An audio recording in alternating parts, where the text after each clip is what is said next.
तो अब पढ़ते हैं बच्चों वाक्य के प्रकार। देखिए यहाँ रचना के आधार पर वाक्य के प्रकार। इससे पहले हमने पढ़ा था वाक्य क्या होता है, वाक्य के अंग या घटक और वाक्य के पक्ष। अब जो पाठ का आगे भाग है वो है वाक्य के प्रकार। प्रकार होते हैं वाक्य के 3। कौन कौन से 3? नंबर 1 सरल वाक्य, नंबर 2 संयुक्त वाक्य और नंबर 3 है मिश्र वाक्य। सरल वाक्य, संयुक्त वाक्य, मिश्र वाक्य। अब देखिए 3 प्रकार के वाक्य हमारे हो गए। जो सबसे पहला हमारा भेद है, वाक्य का प्रकार है, वो है सरल वाक्य। तो अब हम पढ़ेंगे कि सरल वाक्य क्या होता है। जिस प्रकार शब्द से पता चल रहा है वाक्य सरल है, वास्तव में सरल ही है। आप लोग थोड़ा सा ध्यान देंगे, सरलता से आप लोगों की समझ में आ जाएगा कि वाक्य सरल क्या होता है। अब इसकी परिभाषा पहले हम लोग देख लेते हैं कि किस प्रकार इसे आप लोग आसानी से समझ सकते हैं। जिन वाक्यों में एक मुख्य क्रिया हो,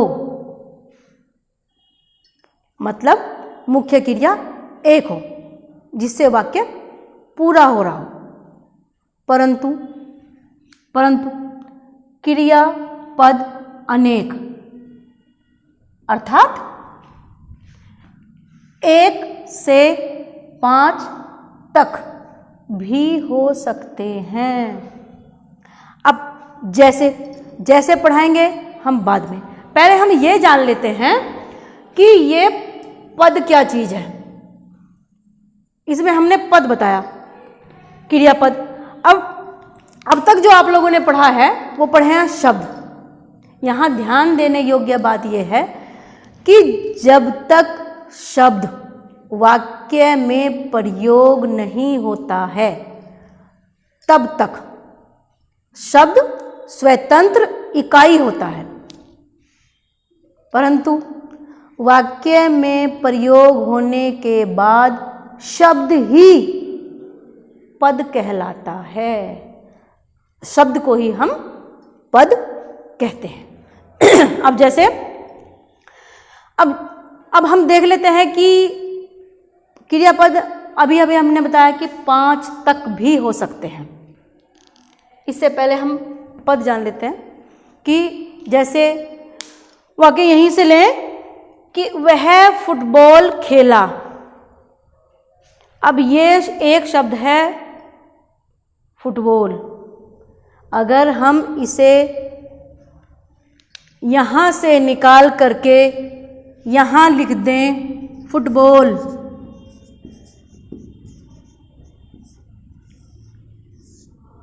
तो ये शब्द हमारा स्वतंत्र इकाई हो जाएगा। सिर्फ स्वतंत्र इकाई, सिर्फ फुटबॉल, केवल फुटबॉल। लेकिन ये वाक्य में यहाँ प्रयोग हुआ है। अब यहाँ हमें बताना है कि ये पद क्यों हुआ, क्योंकि यहाँ ये व्याकरण के हिसाब से काम कर रहा है। वह कर्ता हो गया, खेला क्रिया हो गई। अब सवाल कर लेते हैं हम, वह क्या खेला, क्योंकि कर्म निकालने के लिए हमें क्या, किसे, किसको, इन 3 शब्दों से वाक्य में सवाल करना पड़ेगा। इन तीनों शब्दों से अगर किसी का भी उत्तर आ जाता है तो हमारा वो उत्तर कर्म होता है। तो यहाँ हमारा कर्म है वह क्या खेला, वह फुटबॉल खेला। तो यहाँ फुटबॉल हमारा कर्म है, तो ये हमारा बन जाएगा पद। फिर ये शब्द नहीं रहेगा, क्योंकि ये शब्द नहीं रहा, इसने तो कर्म का काम किया है, इसलिए ये पद कहलाएगा। अब प्यारे बच्चों, ये तो आप लोग समझ गए होंगे कि शब्द पद कब बन जाता है। अब पद के अनुसार यहाँ हम पढ़ेंगे कि एक क्रियापद, दो क्रियापद और 5 क्रियापद किस प्रकार होते हैं। सबसे पहले हम आते हैं एक क्रियापद वाले जो वाक्य हैं उन पर। नंबर 1 है वह फुटबॉल खेला। अब इसमें हमें देखना एक क्रिया कौन सी है, ये खेला। खेला शब्द हमारा एक ही क्रिया है, कर्ता कर्म क्रिया, तो ये हो गया एक क्रिया पद, लेकिन वाक्य सरल है। दूसरा हमारा है वह विद्यालय जाता है। अब इसमें क्रियापद 2 हैं, जाता और है, ये दोनों क्रिया का काम कर रहे हैं, तो ये हमारा हो गया 2 क्रियापद। तीसरा जो हमारा आता है वह है मोहन खाता जाता है। तो इस वाक्य में हमारे बच्चों 3 क्रियापद हैं।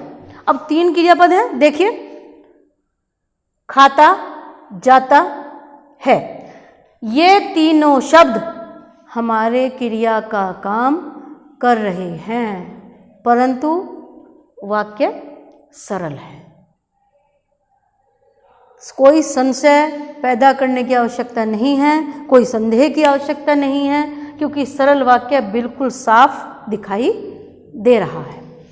अब जैसा कि यहाँ बताया कि 1 से 5 तक हो सकते हैं, तो आगे का जो हमारा आता है वो आता है 4 क्रियापद। 4 क्रियापद कैसे? वह भागता जा रहा है। अब इसमें हमें 4 क्रियापद ढूंढने हैं। वह, ये केवल अकेला शब्द क्रिया से अलग है, जो करता है, क्योंकि काम यही कर रहा है। भागता जा रहा है, काम एक ही हो रहा है जाने का, लेकिन किस प्रकार जा रहा है? भागता जा रहा है। तो काम एक ही हुआ, लेकिन क्रियापद 4 आ गई।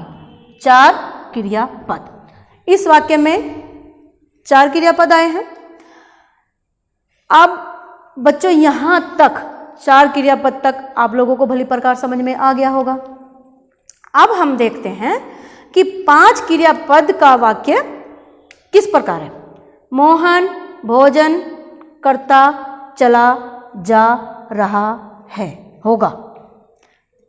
तो मोहन करता, भोजन कर्म, क्या करता चला जा रहा होगा? भोजन कर्म हो गया।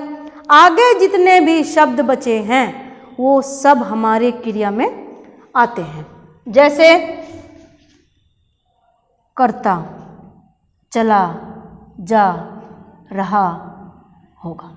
काम एक ही हो रहा है, लेकिन क्रियापद करता चला जा रहा होगा।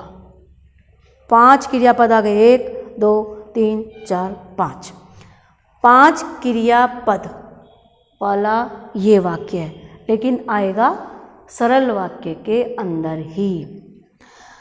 अब ये सरल वाक्य हमने आप लोगों को समझाया। आप लोगों को अगर वाक्य परिवर्तन करने के लिए आ जाता है और सरल वाक्य या तो संयुक्त से या मिश्र से अगर बदलना है, बोर्ड ने बदलने के लिए दे दिया, तो आप लोग क्या करोगे? सबसे पहले संयुक्त वाक्य में या मिश्र वाक्य में जो बीच का शब्द है, जो 2 वाक्यों को जोड़ने का काम कर रहा है, उसे अलग कर दीजिए। उसके बाद जो 2 वाक्य आप लोगों को प्राप्त होते हैं, उन दोनों वाक्यों को मिलाने का प्रयास कीजिए, अर्थात दोनों वाक्यों से एक वाक्य बनाइए। उसमें जिसकी क्रिया वाक्य के अंत में बनी रही, वही क्रिया मुख्य क्रिया होगी और उसी क्रिया से वाक्य पूरा हो जाएगा। इस प्रकार आप लोग सरल वाक्य बना सकते हैं। अब बात आती है बच्चों कि मुख्य क्रिया तो एक हो गई, परंतु जो इतनी ये 5 पद या 4 पद जो आए हुए हैं ये कौन सी क्रियाएं हैं? तो इन क्रियाओं को कहते हैं मुख्य क्रिया के अतिरिक्त या अलावा अन्य क्रियापद सहायक क्रिया या पूर्वकालिक क्रिया कहलाते हैं। इन क्रियाओं में जो सहायक क्रिया होती हैं या पूर्वकालिक क्रिया होती हैं, अक्सर, हमेशा नहीं, अक्सर कर शब्द का प्रयोग होता है। अब यहाँ हम आते हैं कि मुख्य क्रिया जो सरलता से आप लोग पहचान लो, वो होता है मुख्य क्रिया से वाक्य पूरा होता है और वाक्य का अर्थ पूर्ण हो जाता है या पूरा हो जाता है। अब बाकी जो क्रियाएं हैं वो सहायक क्रिया या पूर्वकालिक क्रिया कहलाती है। अब ये सरल वाक्य है जो पहला था, मैंने आप लोगों को पढ़ाया, इसका एक बार फिर से मैं पुनरावर्तन करवाती हूँ। देखिए, रचना के आधार पर वाक्य भेद, ये पाठ हमारा चल रहा है।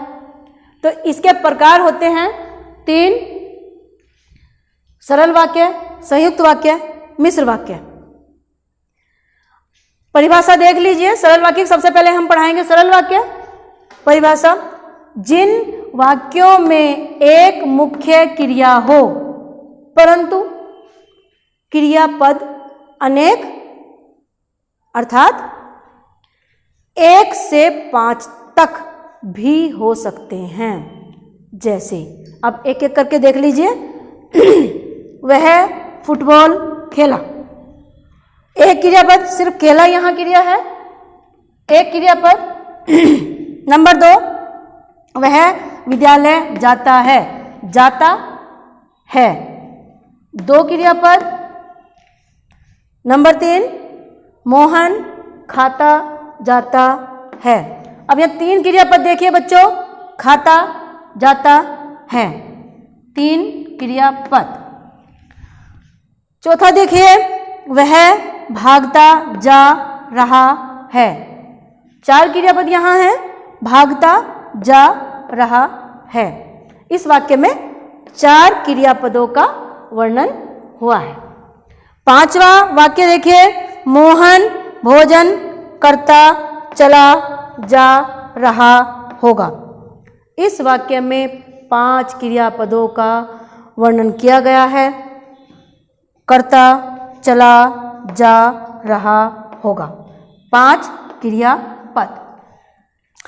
विशेष जो इसमें बात है वो है कि मुख्य क्रिया के अतिरिक्त जितनी भी क्रियाएं आई हैं वो सारी क्रियाएं सहायक क्रिया या पूर्वकालिक क्रिया कहलाती हैं। अब सहायक क्रिया जो मुख्य क्रिया के करने में या होने में सहायता प्रदान करती है और उसी को कहते हैं पूर्वकालिक क्रिया। पूर्वकालिक क्रिया मतलब मुख्य क्रिया से पहले की गई, पूर्व पहले काल समय में, पहले समय में की गई क्रिया पूर्वकालिक क्रिया कहलाती है। तो बच्चों, ये यहाँ तक सरल वाक्य आप लोगों को भली प्रकार समझ में आ गया होगा। अब मैं दूसरा वाक्य पढ़ाऊंगी, संयुक्त वाक्य।